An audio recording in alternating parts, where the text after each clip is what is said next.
Hello my friends, LaRuffa here with another straight up solo.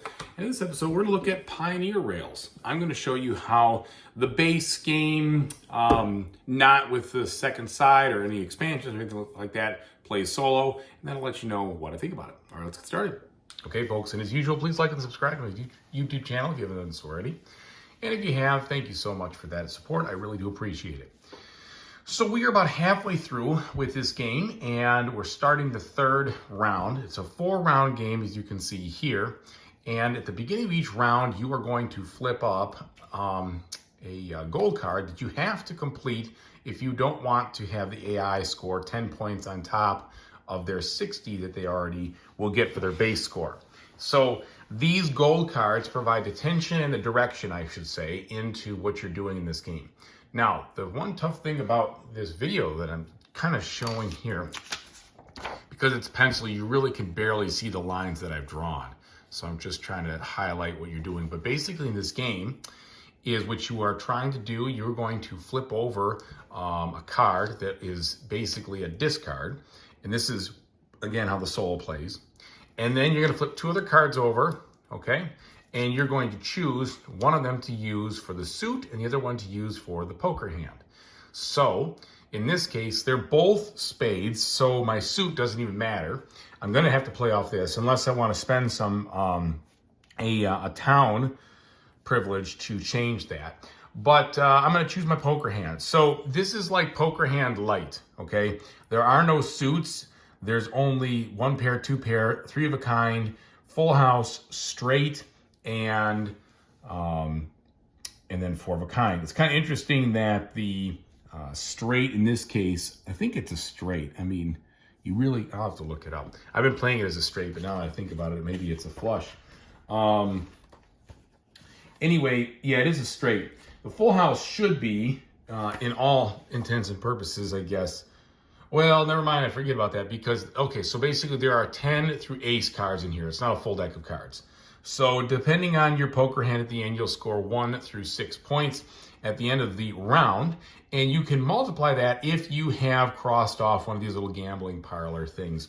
And the way to activate any of these buildings or cross them off, how you want to look at it, activate them, is that you have to surround them by a certain number of roads. So for instance, if I want to get that poker place activated, I got to basically surround it by 2 roads, okay? Or put 2 roads adjacent to it. You're not really surrounding it. And you're originating these roads from these 4 different hubs. And they're not even roads, I guess, they're rails, sorry. They're rails, it's all rails, obviously, Pioneer Rails. And you're basically trying to draw 1, 2, 3, or 4 of them around these specific spots, or in the case of the cattle, isolate them from all other cattle through train tracks or some kind of geological feature like the mountains or the river. And there's a variety of different ways that you can score points in the game. But the basic gist of it is you flip a card, you choose where you're going to originate from, and then you draw 3 lines. Okay, so for instance here, I'm going to choose the ace, although the ace and queen at the beginning, there is no real difference because you don't know what you're going to get. So it's not like high card or anything like that. But I'll just choose the ace to do my poker hand, so let's go off the spade. Now, what would I need to do in the spade? Well, I've got 3 gold cards showing here. And what these say is, in order to satisfy the goal, I have to have 2 different origination points going to the city. And it happens that I just finished that one. I have the diamonds going to that city or town, and I've got the spade or the clubs going from this spot over here to that. So this is done. So I can just kind of rotate that out, showing I've completed it. This one says I need to finish a building by originating from 2 different spots. So the easiest one to do that would be probably, this number 4 here, which is kind of tough to do, or maybe even the number 3 where I could come across here and come across there. And then here it says I've got to make 2 deposits in the bank. And I don't know what my 4th goal is yet, so I'm not going to find that out until the last round. So I have, like I said, a spade, and I know I need to do some bank deposits. So why don't we go ahead and do this? We'll go, let's see, 1, 2, and 3. Now I did that because I'm going to try to isolate this one if I can from this one and this one, because those will score me points. The higher number I've isolated, the more points I get at the end.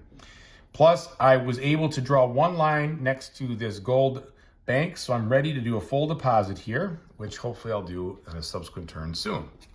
All right, so let's go ahead and draw again. This one's discarded. So I've got a club, 10 of clubs, and a jack of clubs. So again, this isn't gonna really matter what I do. It's the suit is clubs. Let's go ahead and extend out here and try to do what I was talking about from here. So we're gonna go 1, 2, 3, okay? Now I told you before that the towns can do some special stuff.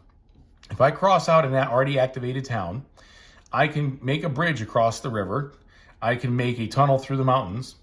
I can decide to change the suit from whatever I had available to something else. I could take a shortcut across the desert, or I could do a branch.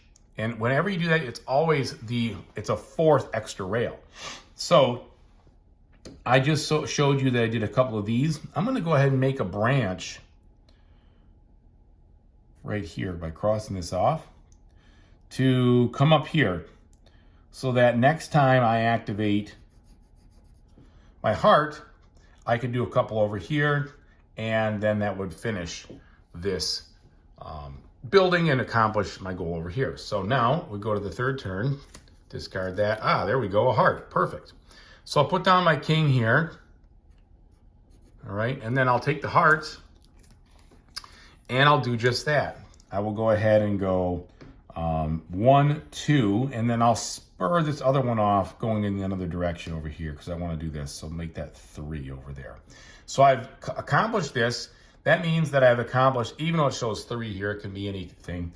From 2 different towns, I finished this up. So I circle this off, and then I've accomplished that. I don't have to worry about that scoring against me. All right, so let's discard another one here. That's a jack of diamonds. Here's an ace of hearts and a king. So they're a diamond or heart. Do I have any unfinished business over here with a diamond? Well, I do. I've got some different things going on. That heart, I just started something. I'm going to go with the heart. So I'll put down the king. So that's a pair of kings now for my poker hand. And with the heart, I'm going to go like this. 1, 2, 3. And that 3 around here allows me to do a deposit of gold up to 4. 1, 2, 3, and 4. And that means I could put a 4 in here. So 4 times 2 will be 8 points, but there's basically 4 nuggets. So I'll put 4 in there, and then I'll sum that up at the end of the game. I mean, you can do it either way. So here, we'll just make it 8. So that's 8 right now because 2 times the number of gold I put in. Okay. And then I've got one more turn for this round. So we discard the queen. We've got diamond and hopefully a king, an ace. Darn. All right. So I'm going to get 2 pair out of this. And it would be nice to get a multiplier if I can. I've got to take a diamond. Over there is where I'm dealing with. Now I could spend one of these, spend one of my town bonuses to change it into something else if that would help. So that would mean I could go like 1, 2, 3, but that would terminate at the town. Wouldn't help me all that much in that regard. Or maybe the clubs. Yeah, I'm not really on the doorstep of doing a lot of different activations, which would be nice, but I'm just not. Oh, I could go 1, 2, 3. No, that's not going to do it either. I could maybe do a branch line. So let's do this. I could make this. So it's a diamond right now. So let's go 1, 2, 3. So that at least isolates this. And then I can do a branch off the front.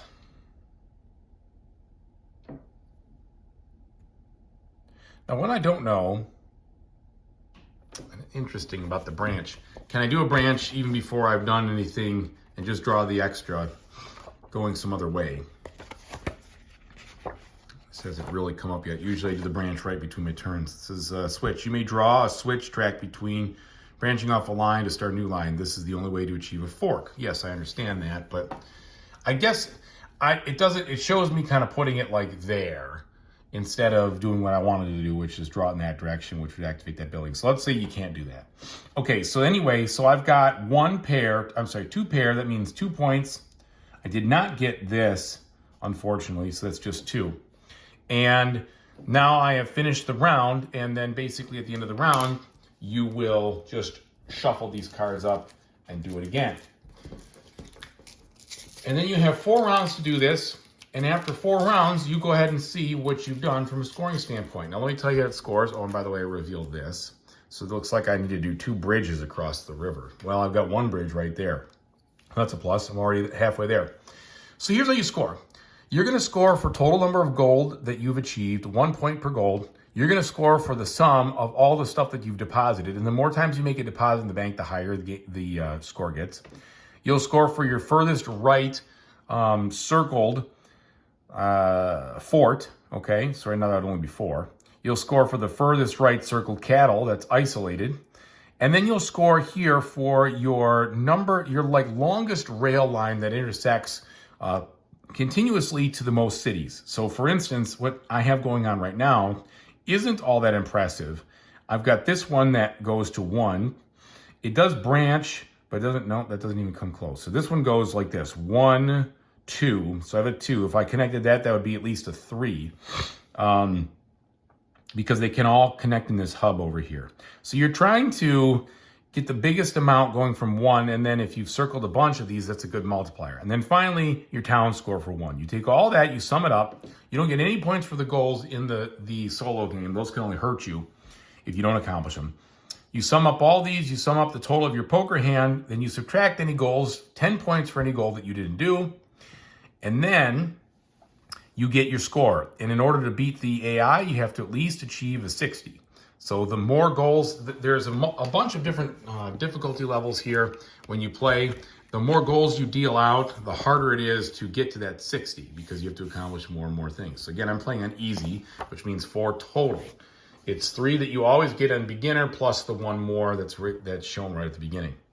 So there it is. That's how it plays. And each of these maps are double-sided in the base game, and if you have the Essential Edition or more content, you get a few more things. You get another pad of maps with a few more expansions and such.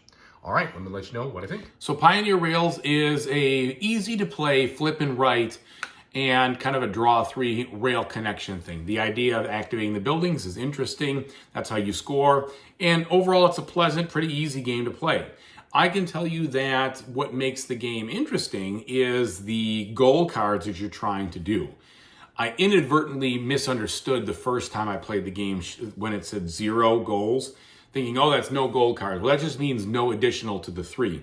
So I played it the first time, I had a big score, and I was kind of able to just do whatever I wanted, and I found the game really dull. And then I played it the right way, which is the way the designer intended with the goals, and then all of a sudden I found the game very compelling, because the goals kind of pushed me to try and figure out what I want to do and how I'm going to do it, and gave me pressure to try to, accomplish those things, not just maximize my score. And I think therein lies, I kind of stumbled upon the happy accident that in lies the reason to play the game and why it is enjoyable and fun. Trying to hem in your choices. The poker hand is one way that it does that, but the other idea of getting the goals and making sure you accomplish those is what I think brings the fun to the game, because otherwise it would just be too open, too unstructured.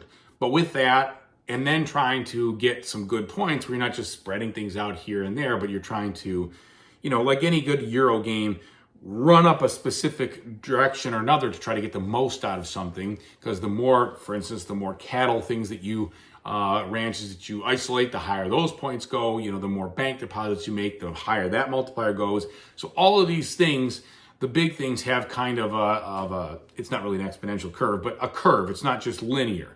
And I think that's what's fun about the game, plus with the goals.